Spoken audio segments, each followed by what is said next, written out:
kan? Dan itu telah dibuktikan melalui apa yang ditulis oleh Munshi Abdullah pada tahun 1850-an dalam dua karya beliau, Pelayaran Abdullah dan Hikayat Abdullah. Ditulis di situ, orang Melayu akan terus tinggal dalam bodoh kerana tidak mau belajar bahasa sendiri.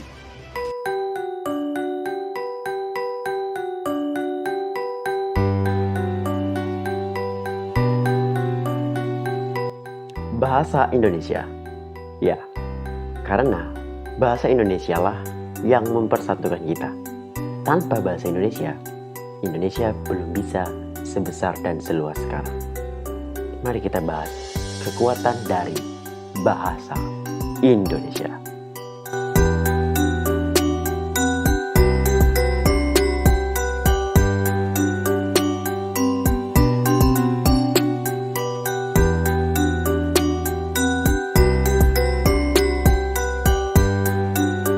Nama yang berubah itu tidak mengubah hakikat bahwa bahasa Indonesia itulah juga sebahagian bahasa Melayu. Bahasa Indonesia. Mungkin kalian waktu kecil atau waktu kalian masih sekolah, kalian masih pernah mendengar dengan istilah bahasa Indonesia aja belum lancar, apalagi belajar bahasa asing. Ya, walaupun bahasa Indonesia itu sebenarnya tidaklah mudah kalau kita mengikuti dari Kamus Besar Bahasa Indonesia, tapi ya, bahasa Indonesia sebenarnya adalah salah satu bahasa yang paling murah. Pertanyaannya adalah, kapan bahasa Indonesia menjadi bahasa persatuan kita? Umur dari bahasa Indonesia itu lebih tua ketimbang negaranya. Karena bahasa Indonesia itu ditetapkan pada tahun 1928 oleh para pemuda-pemuda kita dan menjadi dasar dari kemerdekaan Indonesia. Ya, bahasa Indonesia adalah dasar dari kemerdekaan Indonesia. Tanpa bahasa Indonesia, mungkin luas Indonesia sekarang tidak akan seperti ini. Karena dengan adanya bahasa persatuan, kita bisa bersatu. Nah, sekarang kita udah mempunyai bahasa yang membuat bersatu. Tapi bahasa Indonesia itu dari Melayu. Kenapa induknya dari Melayu? Kenapa nggak Jawa? Karena Jawa kan lebih banyak. Nah, disitulah para founding father kita berperan. Dia tahu kalau mempunyai penduduk terbanyak untuk mewakili sebuah Indonesia yang luas ini tidak akan pernah bisa bersatu. Tapi kita mengambil bahasa Melayu karena sebenarnya bahasa Melayu sudah menjadi bahasa perdagangan untuk wilayah Nusantara sekitarnya.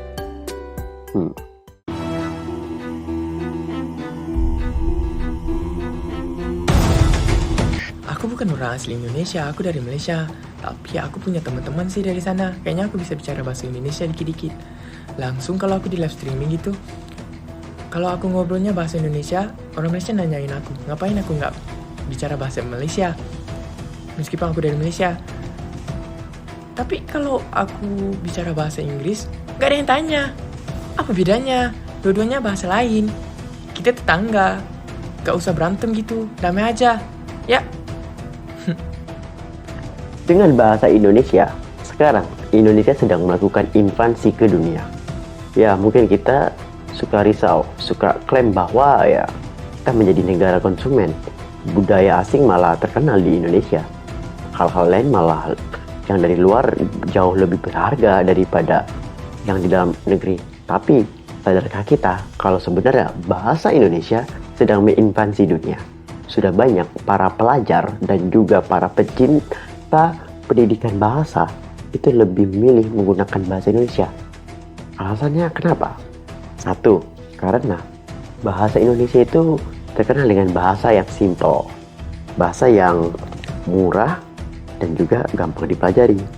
Kedua, jika bisa berbahasa Indonesia, maka sudah pasti dia gampang mempunyai follower ataupun subscriber di YouTube atau di media sosial. Ya jelas, karena Indonesia salah satu pengguna netizen paling aktif.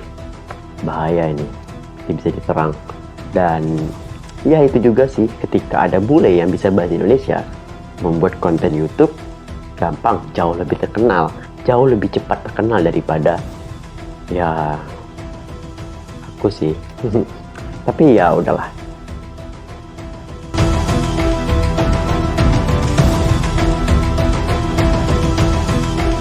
saya nak bekerja dalam syarikat Malaysia, saya orang Malaysia, yang menemuduga saya pun orang Malaysia.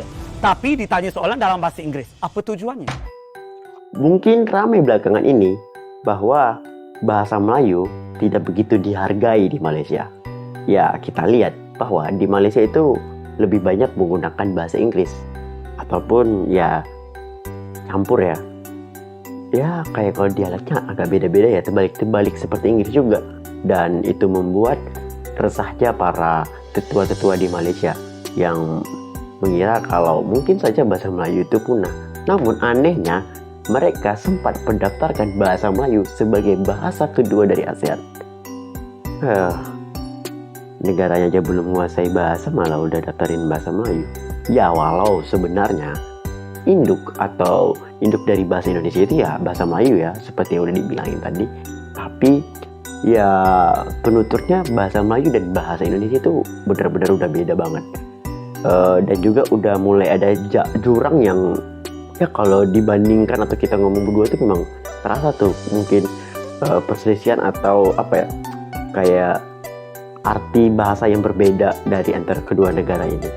Ya bahasa Indonesia atau bahasa Melayu. Tapi anehnya bahasa Indonesia yang kita gunakan sekarang justru itu merupakan bahasa Melayu klasik yang dipelajari oleh orang-orang Malaysia dulu. Nah, kalau kalian suka nonton Upin Ipin nih, nonton Piramli ya. Nah, kalian bisa lihat tuh kalau sebenarnya film-film Piramli itu kita lebih bisa mengerti karena bahasa Melayu itu lebih dekat-dekat dengan bahasa Indonesia. Dan lagi-lagi dengan kekuatan media sosial, ya kemarin kita bahas negatif ya. Iya, dengan kekuatan media sosial, anak-anak muda di Malaysia itu bisa menggunakan bahasa Indonesia. Ya 11-12 lah. Upin Ipin membuat anak-anak di sini pakai bahasa Melayu Malaysia. Tapi nggak apa-apa, karena aku Riau. Ya bahasa Melayunya masih dekat-dekat Johor lah ya, masih oke lah. Tapi ya itu dia kekuatan bahasa. Kenapa bahasa ini penting? Karena bahasa adalah sumber komunikasi. Dan hampir 99% perselisihan atau pertikaian itu terjadi karena miskomunikasi. Jadi ya kuasailah bahasa Indonesia itu baik-baiknya. Pahami, cerna, ngerti.